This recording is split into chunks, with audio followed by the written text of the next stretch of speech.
इसे मैं फेंक देता हूं बड़े भैया, आप जाइए। मुनीम जी, जो राम प्रसाद की बेटी की शादी के लिए जेवर देने के लिए कहा था, भिजवा दिया? जी हाँ मालिक। शहर में रहकर यही बदतमीजी और ओछी हरकतें सीखी आपने? अपने से बड़ों का लिहाज करना नहीं आता आपको? किससे कह रहे हो तुम? आपसे कह रहा हूं। औरत पैदा हुई है तो औरत की तरह रहना सीखिए। मीना, नकुल, तुम अंदर जाओ।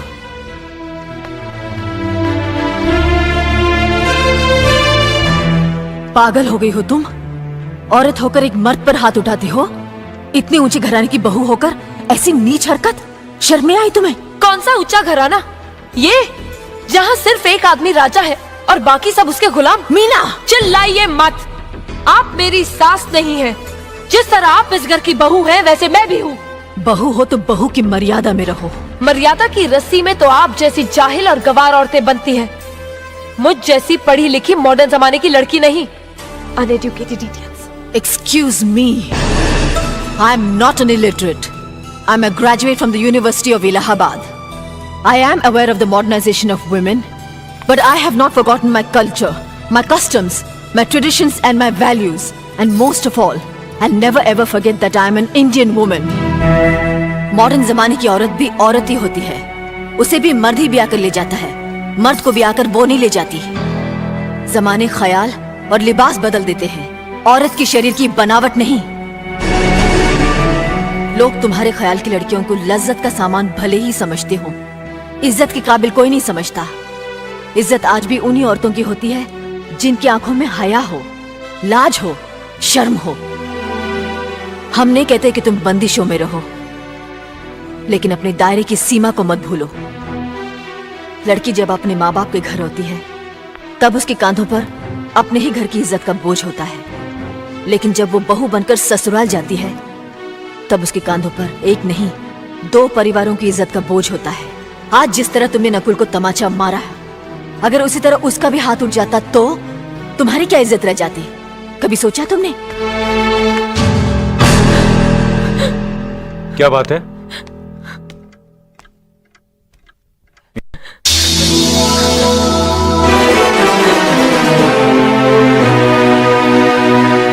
क्या हुआ भाभी? कुछ नहीं। मीना कह रही थी कि उसे खाना बनाना नहीं आता। हमने सोचा कि 2-4 खरी खोटी सुनाने से ही सीखेगी, सो सुना दिया। बस रोने लगी। क्यों अर्जुन, हमें तुम्हारी बीवी को डांटने का भी हक नहीं? क्यों नहीं? आप हमारी भाभी माँ हैं। आप मार सकती हैं, डांट सकती हैं, कुछ भी कर सकती हैं।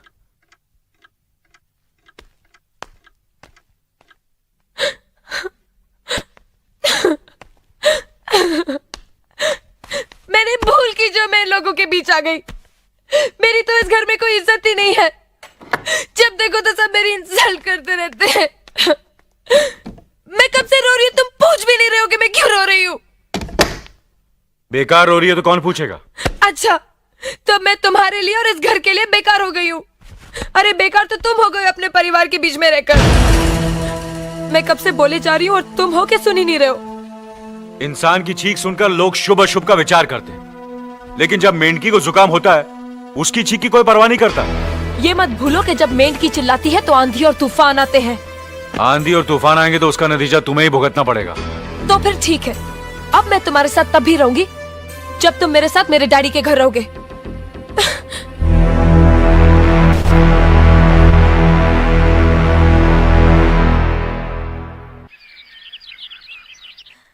हमारी मीना बहुत प्यारी बच्ची है, लेकिन उसमें अभी भी बचपना है। हमारे तौर तरीकों को नहीं जानती है ना, लेकिन आहिस्ता आहिस्ता हम उसे सब सिखा देंगे।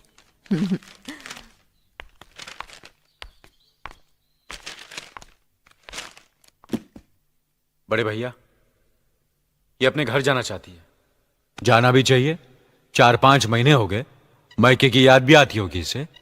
और अर्जुन, तुम्हारे ससुर जी तुम्हें कई बार बुला चुके हैं। तुम भी कुछ दिनों के लिए हो आओ, तुम्हारा मन भी बहल जाएगा। अगर ये वापस लौटने के लिए जा रही होती तो मैं जरूर जाता, मगर ये तो हमेशा के लिए इस घर से जा रही है।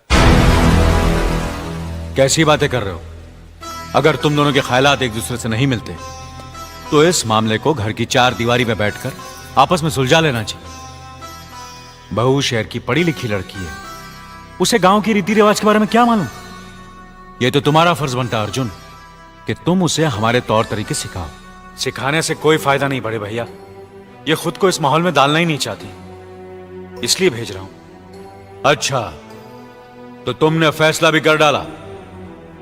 बड़े भैया, बात यह है कि मैंने मीना को, तुम बहुत समझदार भी हो गए हो ना, तो फिर तुम्हें इतना तो समझ लेना चाहिए, अगर बहू अपने आप को बदल नहीं पा रही है तो तुम बहू के मुताबिक बदल जाओ। आखिर वो तुम्हारी पत्नी है, उसका साथ देना तुम्हारा धर्म है। तुम्हारे भरोसे ही तो उसने अपनी सारी जिंदगी सौंप दी तुम्हें। अर्जुन, मेरे दर्द पर तुम तड़प उठोगे, तुम्हें तकलीफ होगी तो मैं रो दूंगा, क्योंकि हम दोनों एक ही मां की संतान हैं, खून का रिश्ता है हमारा। मगर पत्नी का नाता उससे कहीं ज्यादा गहरा होता है, क्योंकि वो पराये घर से आकर अपनों से कहीं ज्यादा अपनी हो जाती है, परछाई बन जाती है हमारी। पति शरीर है तो पत्नी उसकी आत्मा है। पत्नी ही पति के जीवन को सही अर्थ देती है, उसे कामयाब बनाती है। पत्नी के बगैर पति बेजान और बेमाने हो जाते हैं। अगर आज तुम अपनी पत्नी को हमेशा के लिए उसके मायके छोड़ाओगे तो यह गांव, यह समाज क्या कहेगा हमारे बारे में? जरा सोचो अर्जुन, न्याय के सिंहासन पर बैठकर जो लोगों के अच्छे बुरे का फैसला करता है, अगर उसी के घर में नाइंसाफी होगी तो लोग हंसेंगे हम पर, किसी को मुंह दिखाने के काबिल नहीं रहेंगे हम। बड़े भैया, मुझसे भूल हो गई, मुझे माफ कर दीजिए। मुनीम जी। जी मालिक। जायदाद के दस्तावेज लाइए। जी अभी लाया। बहू, पति ही पत्नी की असली शक्ति होती है।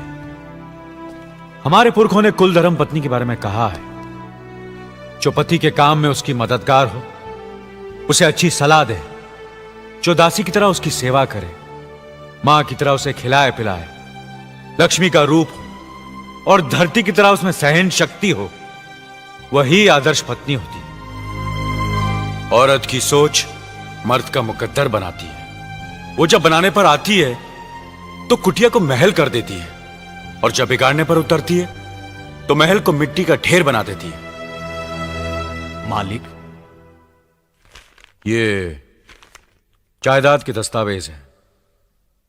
हमारी जमीन जायदाद कहां कहां है और कितनी है, उसका हिसाब किताब ना बाबूजी को मालूम था, ना हम तीनों भाइयों को मालूम है। बहू, तुम पढ़ी लिखी हो, आज से इसका हिसाब किताब तुम देखोगी। लक्ष्मी जी। अपनी चाबियों का गुच्छा और ये कागजात बहू को दे दो।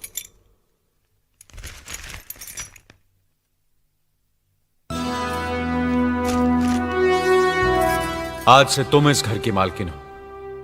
तुम जहां कहोगी, जिस कागज पर कहोगी, हम तीनों भाई चुपचाप आंख बंद करके दस्तखत कर देंगे। जैसा कहोगी वैसा ही करेंगे। बस एक ही विनती है बहू, हम तीनों भाइयों को अलग करने का ख्याल अपने मन में कभी आने मत देना।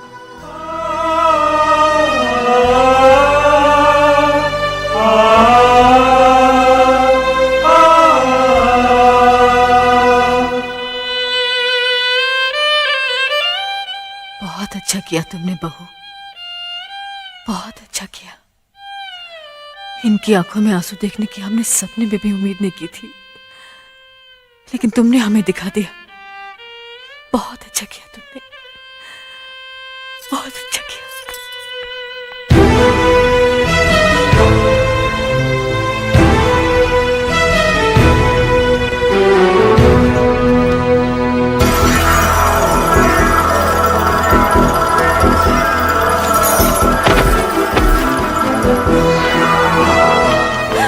मीना, मीना, क्या हुआ बहू?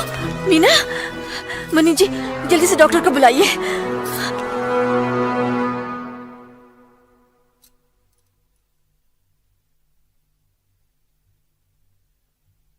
घबराने की कोई बात नहीं, ये माँ बनने वाली है।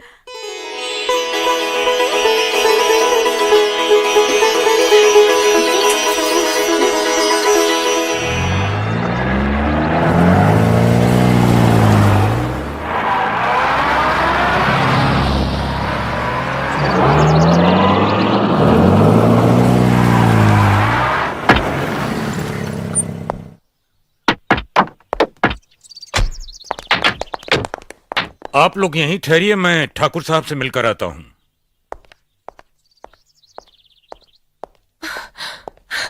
डैडी, डैडी, कैसी हो बेटी? What a pleasant surprise. आने की खबर भी नहीं की।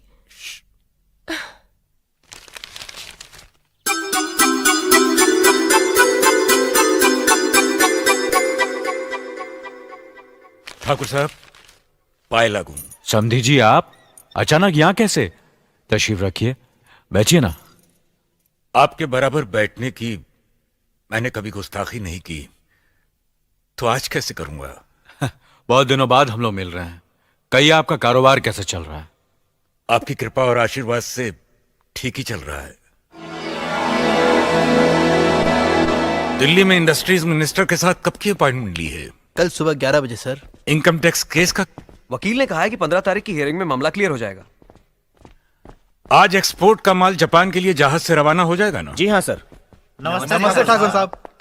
नमस्ते नमस्ते नमस्ते। अरे दीनानाथ जी, आप लोगों ने यहाँ आने की तकलीफ क्यों की? मैं आपकी संस्था के लिए गवर्नर साहब से बात कर चुका हूँ, आपका काम हो जाएगा। धन्यवाद, बहुत बहुत। अरे गोपीनाथ जी, होम मिनिस्टर ने वादा किया कि आपके भाई का ट्रांसफर जल्दी ही हो जाएगा। Thank you sir. Daddy, good morning daddy. Good morning my child. आप कहीं जा रहे हैं क्या? हाँ बेटी, एक जरूरी काम से दिल्ली जा रहा हूँ। अपना ख्याल रखना। हाँ, ओके ओके, बाय। पास में ही फैक्ट्री के लिए जमीन देखने आया था, सोचा आपके दर्शन करता चलूं। अब इजाजत दीजिए। इतनी जल्दी कैसे जा सकते हैं आप? भोजन तो करते जाइए। माफ कीजिए, आप तो जानते ही हैं, बाप बेटी के घर का खाना तो क्या, पानी भी नहीं पी सकता। शहर में रहकर भी अभी भी आप इन बातों को मानते हैं? शहर में रहूं या गांव में, मैं अपनी परंपरा और संस्कार कैसे भूल सकता हूं? आखिर मैंने इसी मिट्टी में जन्म लिया है। अच्छा, चलता हूं। अजी, कम से कम बेटी से मिलकर उसकी कुशलता तो पूछ लीजिए। ये क्या कह रहे हैं आप? मैं इतना ओछा नहीं हूं कि अपनी बेटी की कुशलता पूछकर आपका अपमान करूं।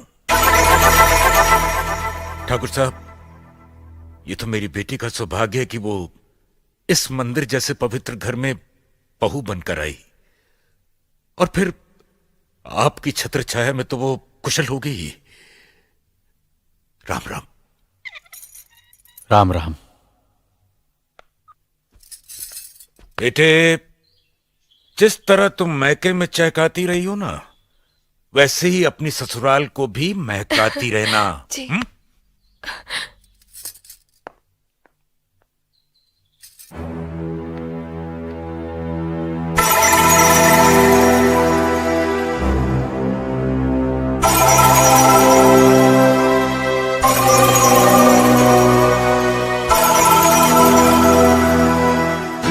आप तो उम्र में बड़े हैं ना, किससे किस तरह की बात की जाती है, इतनी तमीज तो आपको आनी चाहिए।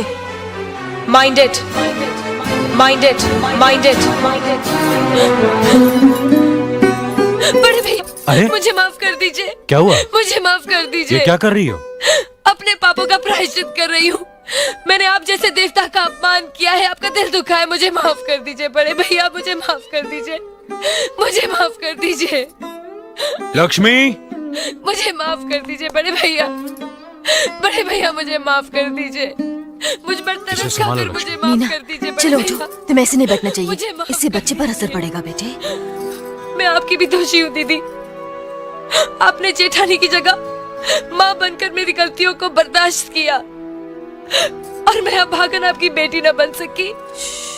मुझे माफ कर दीजिए दीदी, मुझे माफ कर दीजिए। अब चुप भी हो जाओ। तो हमने कब तुम्हारी बात का बुरा माना? हाँ पगली, रोते नहीं, रोते नहीं।